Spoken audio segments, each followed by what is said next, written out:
You want constant entertainment, content living in containment. Open your minds, break free of the binds, get closer to nature for a brighter future.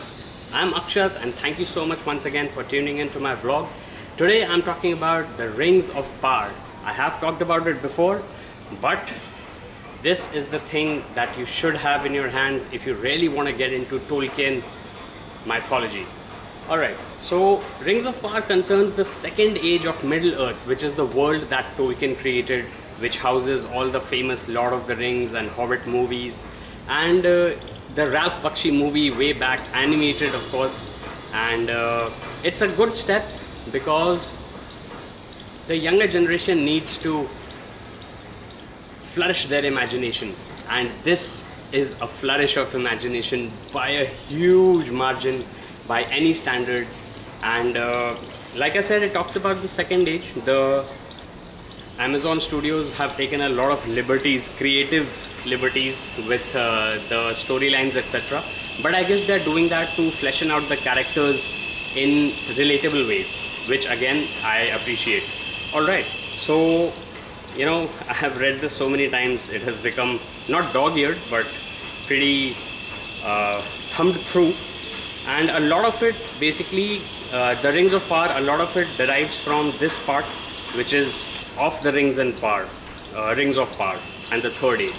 So since this is the second age that is being explored in the TV series, many of the characters we have seen in glimpses in the movies that Peter Jackson made, but there are a lot of Tolkien literature that is still left to be explored. So you got Christopher Tolkien edited detailed manuscripts of what Tolkien was envisioning when he expanded the Lord of the Rings universe.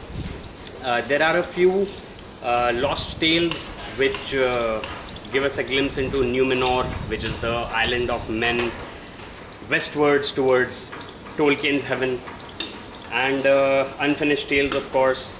So like the name says, a lot of the tales that were unfinished when Tolkien went into the West, as he says in the books.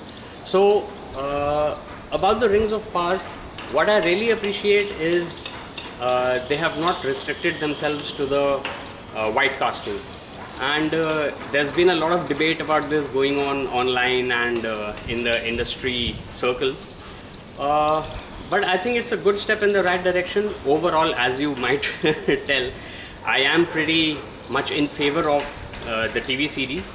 And I think my reasons, apart from the eschewing of white casting, are also because, like I said, the younger generation has to expand their mind and be more creative, and you get inspiration from these, you know, legendary tales, quite literally.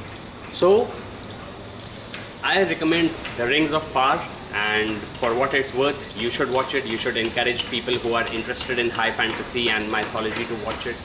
It's not comparable at all to our Indian epics, the Mahabharata and Ramayana, because it's fantasy, right? It has